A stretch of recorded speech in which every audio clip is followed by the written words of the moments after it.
안녕하세요, 팬더입니다. 이번 영상은 미국 영화연구소 선정 역대 SF 영화 1위, 바로 2001 스페이스 오디세이입니다. 어느 기관에서 조사를 해도 늘 SF 분야에서 1위는 스페이스 오디세이죠. 그렇지만 유인원으로 시작해서 어린아이로 끝나서 도저히 이해할 수 없었던 영화, 이 영상을 끝까지 보신다면 여러분도 이제는 이 영화를 이해하실 수 있으실 겁니다. 대체적으로 이 영화를 인류의 기원과 진화를 다룬 인류학적인 관점에서 해석을 하는데 뭐 그런 해석도 일리가 없는 것은 아닙니다만, 영화 엔딩에서 늙은 보호먼이 태아 상태가 되고 태아가 우주에 떠있는 장면에서 이 영화는 이해의 한계에 부딪히게 됩니다. 이 영화는 초반 3분간 검은 화면만 나오는데요, 시작부터 영화의 형식을 파괴합니다. 어떤 사람들은 이것을 빅뱅 이전에 아무것도 존재하지 않았던 우주를 상징한다고도 해석하기도 합니다. 과연 그럴까요? 이 영화를 제대로 이해할 수 있는 힌트는 바로 이 영화의 메인 테마곡인 짜라투스트라는 이렇게 말했다입니다. 이 곡은 리하르트 슈트라우스가 1896년에 작곡한 교향시입니다. 이 교향시는 1883년 니체가 쓴 짜라투스트라는 이렇게 말했다에 영향을 받아 만든 곡이죠. 슈트라우스는 나는 철학적 음악을 쓰려는 것이 아니고 니체의 위대한 저작을 음악으로 그리려는 것도 아니다. 다만 음악으로 인류의 기원과 발전의 여러 양상을 니체의 초인이라는 관념에 이르기까지를 전하려고 했을 뿐이다 라고 말했습니다. 이 곡의 서주가 바로 이 장면에서 사용되었는데요, 서주의 제목은 일출입니다. 노래 제목대로 우주에서의 일출 장면이 나오는 것이죠. 스탠리 큐브릭 감독님은 니체의 철학을 영화로 전하려고 했던 것일지도 모릅니다. 이제부터 왜 니체를 통해서 이 영화가 해석될 수 있는지 하나씩 설명드려 보겠습니다. 이 영화는 처음 25분간 대사가 한마디도 나오지 않습니다. 그럼에도 불구하고 더 던 오브 맨이라는 자막이 하나 나오는데요, 유일하게 나오는 자막인 만큼 매우 중요한 자막이라고 할 수 있죠. 인류의 시작으로 자막이 되어 있는데 사실 이는 약간 부족한 번역입니다. 인류의 여명이 사실 좀 더 나은 번역이죠. 니체의 짜라투스트라는 이렇게 말했다 해서 주인공인 짜라투스트라는 우리가 조로아스터교로 알고 있는 그 종교의 창시자인 조로아스터입니다. 발음이 다를 뿐 짜라투스트라와 조로아스터는 동일 인물이죠. 프레디 머큐리의 종교도 조로아스터교였죠. 니체의 짜라투스트라는 이렇게 말했다의 형식은 소설이 아니라 산문시입니다. 이 책에서 짜라투스트라는 30살이 되었을 때 산속의 동굴로 들어가게 되죠. 그리고 10년간 돌을 닦은 후 산에서 내려와 사람들에게 전하는 말을 기록한 일종의 복음서입니다. 짜라투스트라의 입을 빌려 니체의 생각을 전달하고 있기 때문에 이 책의 제목은 사실상 니체는 이렇게 말했다라고도 할 수 있습니다. 이 책의 끝부분에서 짜라투스트라가 산에서 내려갈 때 구절을 하나 읽어드리자면, 자, 사자가 왔다. 나의 아이들도 가까이 있다. 짜라투스트라는 성숙해졌다. 나의 때가 왔다. 이것은 나의 아침이다. 나의 낮이 시작된다. 자, 솟아오르라 솟아오르라. 그대 위대한 정오여. 짜라투스트라는 이렇게 말했다. 그러고는 어두운 산 위에서 솟아오르는 아침 태양처럼 타오르며 힘차게 그의 동굴을 떠났다. 이 문장으로 이 책은 끝이 나게 됩니다.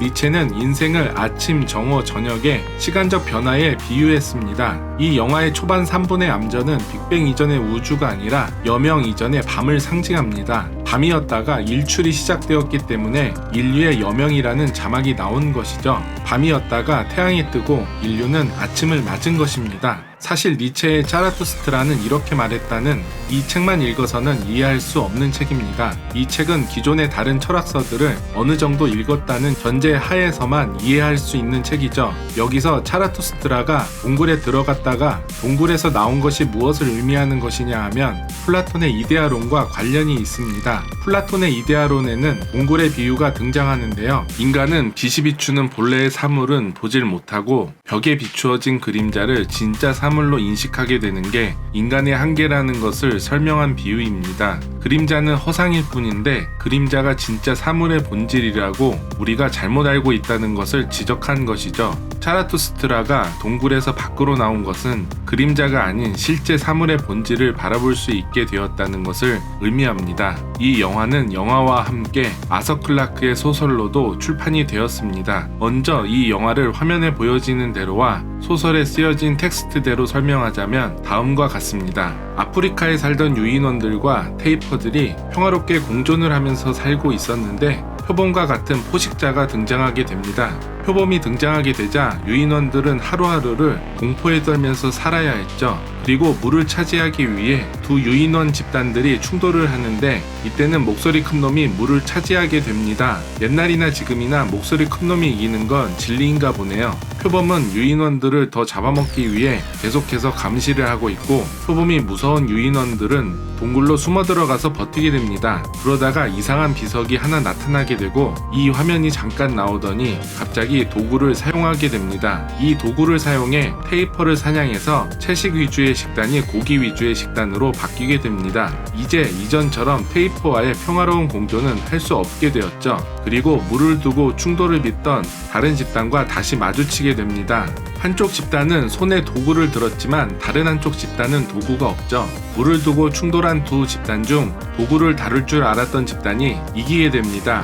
즉 도구가 무기화가 된 것이죠. 이제 이 장면들을 니체를 통해서 다시 설명해보자면 다음과 같습니다. 니체의 짜라투스트라는 이렇게 말했다에는 다음과 같은 구절이 있습니다. 인간에게 있어서 원숭이란 무엇인가? 웃음거리 아니면 견디기 힘든 수치. 초인에게 있어서도 인간은 꼭 그와 같은 존재, 즉 웃음거리 아니면 견디기 힘든 수치이다. 그대들은 벌레로부터 인간에 이르는 길을 걸어왔고 많은 점에 있어서 아직도 벌레다. 일찍이 그대들은 원숭이였고 지금도 그 어떤 원숭이보다 더 원숭이다. 니체는 아직 깨달음을 얻지 못한 인간을 원숭이에 비유하였습니다. 이 영화에서 원숭이는 아직 깨닫지 못한 벌레와도 같은 인간을 상징하는 것이죠. 그러다가 이 원숭이들 중 하나인 문와처가 깨달음을 얻고 동굴을 나오게 됩니다. 이 문와처가 바로 짜라투스트라 또는 니체를 상징하죠. 영화에서는 이 장면과 이 장면 그리고 이 장면이 다시 교차된 이후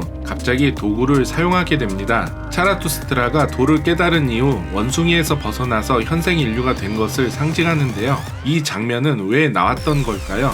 이 궁금증은 짜라투스트라는 이렇게 말했다의 한 구절을 읽어보면 의문이 풀립니다. 위대한 정오란 인간이 짐승과 초인 사이에 놓인 길의 한가운데에 서 있을 때이며 저녁을 향해 나아가는 그의 길을 최고의 희망으로서 축복하는 때이다. 왜냐하면 그 길은 새로운 아침을 향해 가고 있기 때문이다. 이때 몰락해가는 자는 자신이 저 너머로 건너가는 자임을 알고 스스로를 축복할 것이며 그때 그의 인식의 태양은 그에게 정오의 태양이리라. 모든 신은 죽었다. 이제 우리는 초인이 등장하기를 바란다. 이것이 언젠가 찾아올 위대한 정오에 우리의 마지막 의지가 되기를. 짜라투스트라는 이렇게 말했다. 즉, 이 장면은 초인이 등장하는 위대한 정오를 영상으로 이렇게 표현한 것입니다. 짜라투스트라는 이렇게 말했다에서 니체는 반복적으로 위대한 정오라는 표현을 사용합니다. 이 영화에서 유인원이 위대한 정오를 맞이하게 되자 도구를 사용하게 된 것을 상징하죠. 이런 이유로 이 영화의 초반 3분간의 암전이 빅뱅 이전의 우주라는 해석보다는 아직 해가 뜨기 전에 밤이라고 해석하는 게 더 타당하지 않을까 합니다. 이렇게 같은 장면을 보고도 영상 그대로의 메시지를 읽어내서 해석하는 방법과 내면의 상징을 읽어내서 해석하는 방법 두 가지 방법이 있습니다. 이 영화의 경우 영상 그대로의 메시지를 읽어내는 것만으로는 해석의 한계에 부딪히기 때문에 두 가지 방법을 모두 사용해서 해석을 할 수밖에 없습니다. 이제 이 두 가지 방법을 모두 사용하여 좀 더 설명드리겠습니다. 이 모노리스의 정체가 무엇인지 궁금한 분들을 위해 설명드리자면 이 모노리스는 외계인들이 지구에 도착하고 보니 아직 원시 동물들만 있어서 진화를 촉진시키기 위해 지구에 심어놓고 간 것입니다. 이 모노리스를 만진 후 유인원들의 진화가 촉진되어 도구를 사용할 수 있게 된 것이죠. 이 모노리스는 니체를 상징하기도 합니다. 니체를 만난 후 인간들은 인생이라는 도구를 사용할 수 있게 되었다는 비유일 수도 있는 것이죠. 그리고 문아처가 던진 원시 무기가 첨단 무기로 바뀌는 매치컷이 나오면서 영화의 배경이 미래로 바뀌게 됩니다. 사실 이 부분에 대해 저는 좀 더 직설적이고 이해하기 쉽게 만들었다면 이렇게 편집하는 것이 더 낫지 않았나라는 생각을 합니다. 이게 왜 이런 식으로 편집될 수 있는지 설명을 드리자면 이 우주선은 궤도 핵폭격 플랫폼입니다. 지구 궤도를 돌면서 유사시 핵무기로 폭격을 할 수 있는 것이죠. 이 장면을 통해 인류는 도구를 사용할 수 있게 되면서 필연적으로 무기를 사용하게 되고 이 매치컷을 통해 원시 무기가 고도화된 무기로 진화되었다는 것을 함축적으로 표현한 것이죠. 물을 두고 싸우던 이 두 유인원 집단들은 현재도 그대로 존재합니다. 유인원들이 물을 놓고 싸웠다면 현생 인류는 석유를 놓고 싸우고 있죠. 그리고 리하르트 슈트라우스가 아닌 요한 슈트라우스 2세의 아름답고 푸른 도나우강이라는 음악이 나오는데요. 스탠리 큐브릭이 이 음악을 사용한 이유는 아름답고 푸른 지구를 표현하기 위해서가 아닐까 합니다. 사실 이 영화에서 이 지구의 모습은 상상도였습니다. 아폴로 11호가 지구를 벗어나서 지구를 바라볼 수 있게 된 것이 1969년이고 이 영화의 크랭크인은 1965년이었기 때문에 이 영화가 개봉되던 1968년에는 아직 우주에서 지구를 바라볼 수 없었던 시기였습니다. 우주에서 지구를 바라보면 아름답고 푸른 도나우강처럼 보이지 않을까 하는 상상이었던 것이죠. 지구에 모노리스를 세워두었던 외계인들은 달의 땅속을 파고 그 안에 또 다른 모노리스를 숨겨놓았습니다. 왜 땅속에 숨겨두었냐 하면 태양빛을 받을 경우 활성화되기 때문에 땅속에 숨겨둔 것이라고 소설책에 나옵니다. 이 모노리스는 1대 4대 9의 비율을 하고 있는데 그것은 자연수 1, 2, 3의 제곱으로 누가 봐도 이 물체는 자연 발생적인 것이 아니라 인위적으로 만들어진 것이라는 것을 알리기 위해서 이 비율을 하고 있는 것입니다. 달 속에 숨겨둔 이 모노리스를 인간들이 파내고 태양빛을 받게 되자 활성화가 된 것이죠. 이때 이 귀신 나올 것 같은 음악은 리게티의 레퀴엠이라는 곡으로 합창을 하는 소리입니다. 미지의 존재에 대한 공포를 표현하고자 하는 곡이라고 할 수 있죠. 물론 여기서도 위대한 정오를 암시하는 장면은 나옵니다. 외계인들은 인간들이 지구에서 벗어나 달에 도착할 정도의 문명이 되었다는 것을 알아내기 위해서 이 모노리스를 달에 심어두고 간 것이었죠. 달의 모노리스는 태양빛을 받게 되자 외계인들에게 이 소식을 알리게 됩니다. 이 모노리스가 활성화되자 인간들은 목성을 향해 신호를 보내고 있다는 것을 알게 됩니다. 달에 있는 이 모노리스를 TMA-1이라고 부르고 목성에 있는 이 모노리스를 TMA-2라고 부릅니다. 그래서 인간들은 TMA-2를 조사하기 위해 디스커버리호를 목성으로 보내게 됩니다. 그치만 디스커버리호의 임무는 기밀이었기 때문에 승무원들은 무슨 임무인지도 몰랐었죠. 목성을 향하는 도중 인공지능 할 9000이 오작동을 하게 되어 승무원들과 프랭크를 죽이게 되자 보우먼과 할 9000은 각자의 생존을 건 사투를 벌이게 됩니다. 결국 보우먼은 할 9000과의 싸움에서 이기고 목성에 도착하여 TMA-2에 다가가게 되죠. TMA-2는 지구나 달에 있던 모놀리스와 달리 스타게이트로 동작하게 됩니다. 주인공 보우먼은 스타게이트를 통해 항성간 여행을 하게 된 후 외계 행성에서 늙어가다가 폐하 상태로 돌아간 후 지구로 다시 돌아오게 됩니다. 여기서 기본적인 이야기의 서사 구조는 호메로스의 오디세이에서 가져왔다는 것을 알 수 있습니다. 오디세이에서 이타케의 군주인 오디세우스는 고향으로 돌아가기 위한 여정을 하던 도중 포세이돈의 아들이며 외눈박이 거인 괴물인 사이클롭스를 만나 죽을 뻔하지만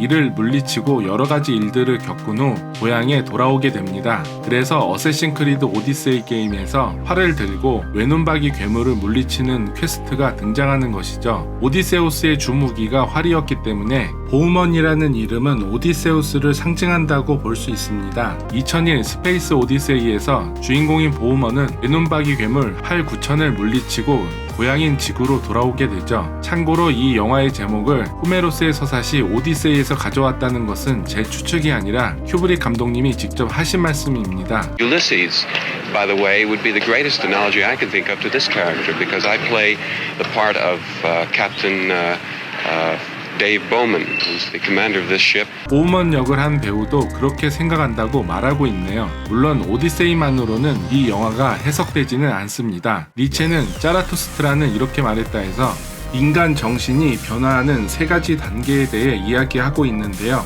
인간의 정신은 낙타가 되고 사자가 되고 마침내 어린아이가 된다고 합니다. 먼저 자신이 왜 짐을 짊어져야 되는지도 모른 채 짐을 짊어지며 살아가는 낙타와 같은 단계에서 자신의 운명에 맞서 싸울 수 있는 용기를 가진 사자의 단계를 거쳐 어린아이와 같이 삶에 대해 초월할 수 있는 위버맨시가 된다는 것이죠.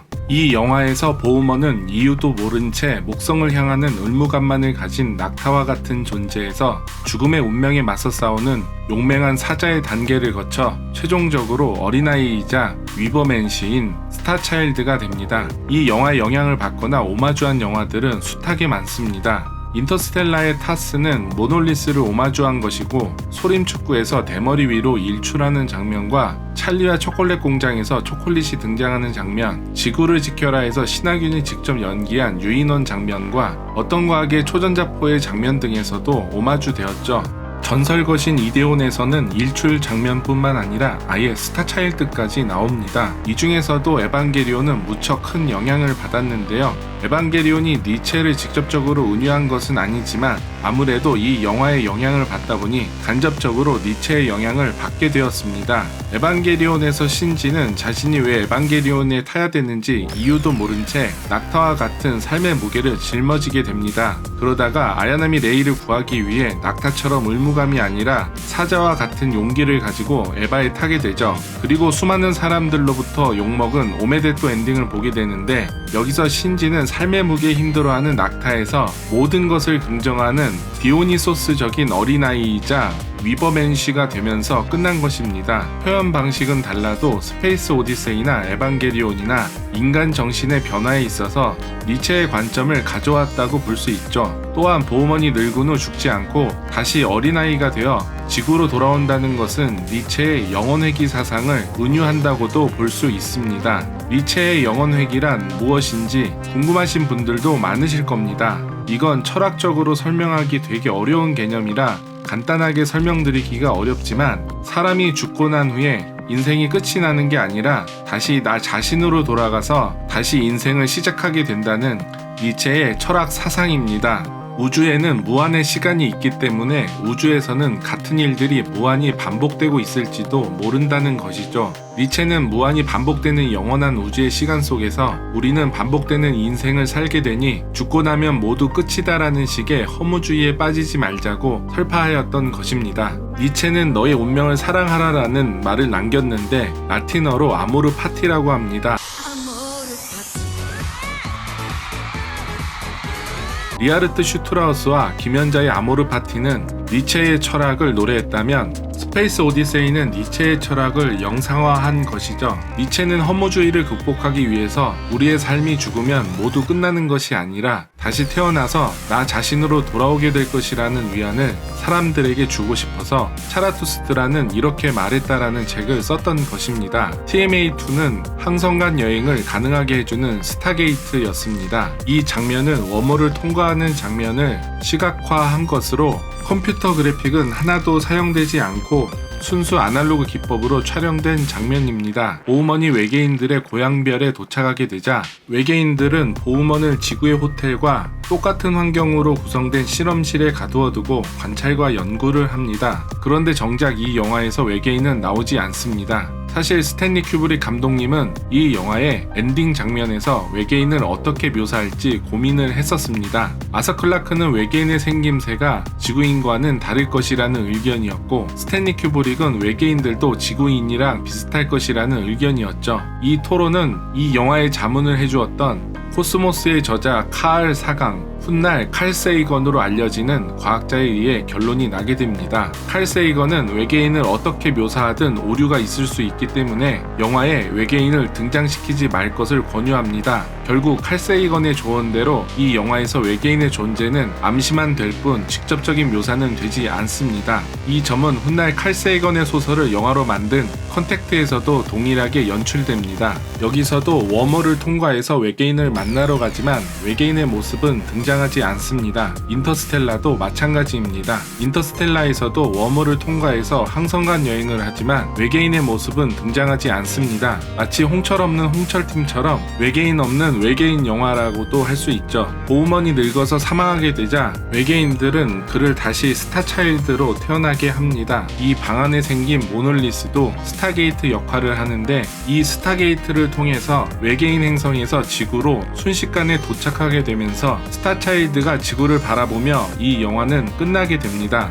사실 아서 클라크는 스타차일드가 지구의 핵무기를 터뜨리면서 끝이 나는 아이디어를 제시했었으나 스탠리 큐브릭의 다른 작품과 동일한 엔딩이라서 그 장면은 빠지게 됩니다. 이 정도 설명이면 이제 이 영화가 무엇을 표현하고자 했는지 이해하실 수 있으실 겁니다. 이 영화를 한마디로 요약하자면 오디세이의 서사 구조를 가져와 니체의 철학을 영상화한 작품이라고 할 수 있습니다. 스페이스 오디세이나 에반게리온처럼 무엇을 얘기하고자 하는 것인지 알기 힘든 불친절한 작품들에 대해서 불만들이 많으실 겁니다. 저도 예전에 그랬고요. 그런데 노래에도 가사가 있는 대중음악이 있고 가사가 없는 클래식 음악이 있죠. 클래식 음악이 어려운 이유 중 하나가 이 음악은 어떤 배경을 가지고 무엇을 표현하고자 한 건지 따로 설명을 듣지 않고서는 이해하기가 쉽지 않습니다. 그림도 마찬가지로 구상화를 보면 무엇을 표현하고자 한 건지 누구나 쉽게 알 수 있습니다. 그렇지만 피카소의 추상화를 보면 5살 조카가 그려도 이것보다는 잘 그리겠다라는 생각이 들기 마련이죠.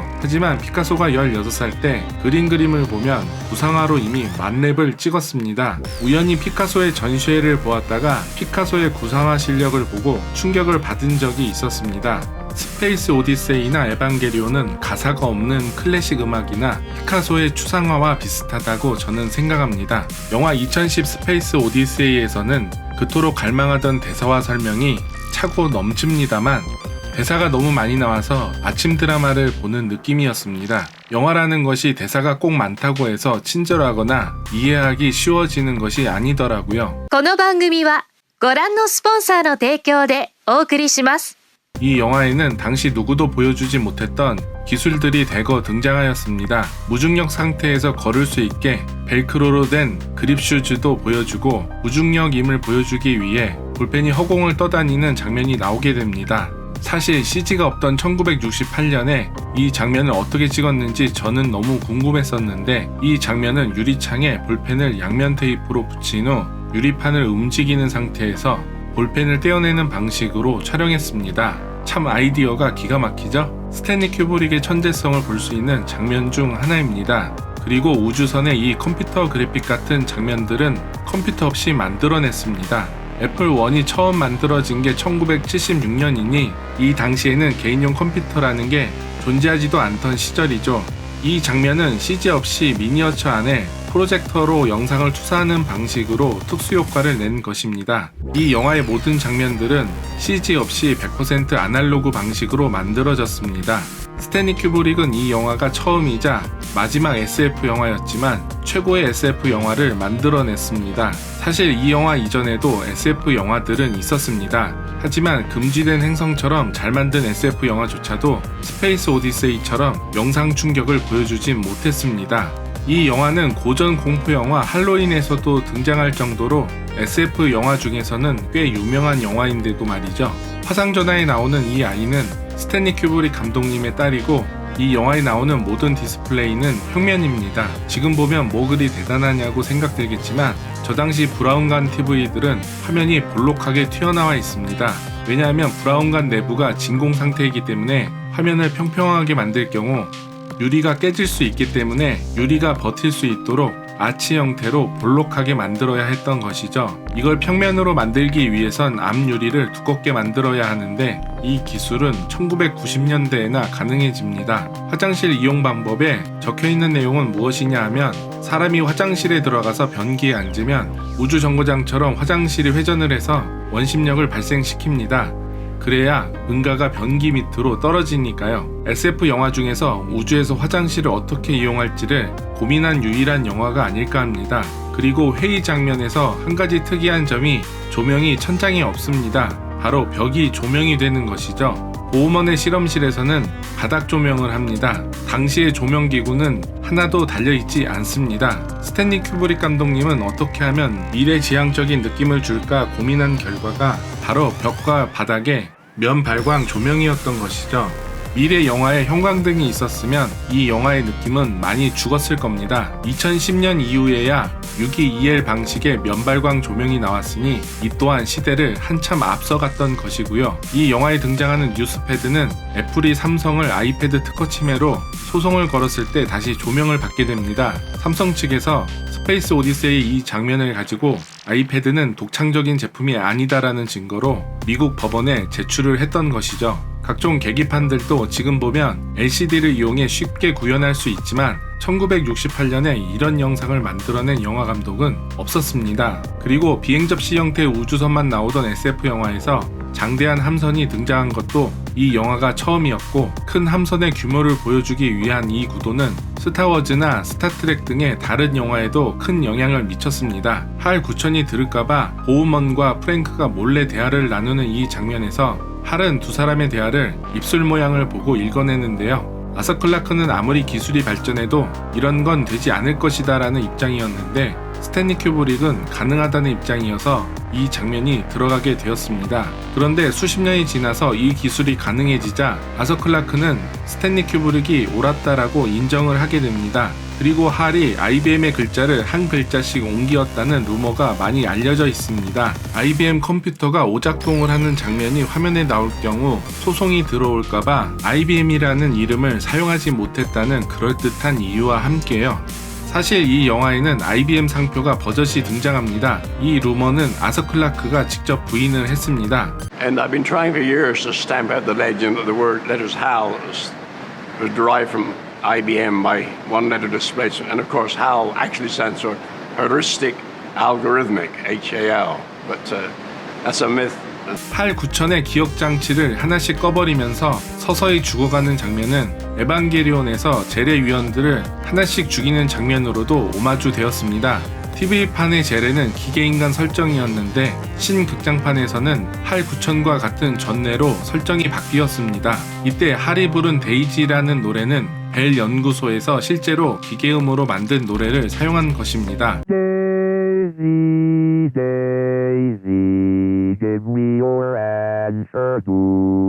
이는 게임 포탈의 글라도스에도 영향을 미쳤는데요. 글라도스는 할의 오마주이고 글라도스도 할처럼 죽어갈 때 데이지 대신에 스틸 얼라이브라는 노래를 부르면서 이 영화를 오마주합니다. I'm not even angry. I'm being so sincere right now. Even though you broke my heart and killed me. 그리고 헬멧 없이 보호먼이 우주에 노출이 되었는데 죽지 않는 장면이 과학 검증에 오류가 있다고 생각하실 수도 있는데 사실 우주에서 헬멧이 없으면 몸이 터지지도 않고 1분 정도는 버틸 수 있습니다. 물론 1분이 지나면 산소가 없어서 죽게 되고요. 토탈리콜의 이 장면 때문에 우주에 사람이 노출되게 되면 몸이 터진다고 잘못 알려진 것이죠. 의외로 레아 공주가 우주에서 몸이 터지지 않거나 욘두가 우주에서 서서히 죽어가는 장면이 과학적으로 문제가 없는 장면들입니다. 디스커버리호의 이 장면은 거대한 세트를 만들어서 촬영하였습니다. 이 아이디어는 크리스토퍼 놀런의 인셉션에서도 활용되었죠. 이런 식으로 이 영화는 상당히 다양한 작품들에 영향을 미쳤습니다. 음악에는 가사가 있는 음악이 있고 가사가 없는 음악이 있듯이 그림에는 구상화가 있고 추상화가 있습니다. 영화에도 설명이 있는 영화가 있고 설명이 없는 영화가 있습니다. 사과는 그릴 수 있어도 여러분의 마음은 그릴 수 없잖아요. 스페이스 오디세이와 에반게리온은 철학과 심리학처럼 구상화로 그릴 수 없는 추상화가 될 수밖에 없는 영화입니다. 물론 이 영화는 구상화가 아니라 추상화이기 때문에 보는 사람들마다 다르게 받아들여질 것입니다. 가사가 없는 음악은 자기 주관적으로 받아들이면 되듯이 대사가 없는 영화는 자기 주관적으로 받아들이시면 됩니다. 이번에 준비한 영상은 여기까지입니다. 어떠셨나요? 여러분의 궁금증이 많이 해결되셨나요? 이 영상이 재미있고 유익하셨다면 구독과 좋아요 부탁드리겠습니다. 여러분들의 댓글에서 매트릭스에 대한 설명 요청이 가장 많았는데요. 매트릭스를 설명하려면 공각기동대와 블레이드 러너에 대한 설명을 먼저 해야 합니다. 다음 영상은 저주받은 걸작 블레이드 러너로 다시 돌아오겠습니다. 여기까지 시청해주셔서 감사합니다. 계좌 후원해주신 분들입니다. 정말 감사합니다.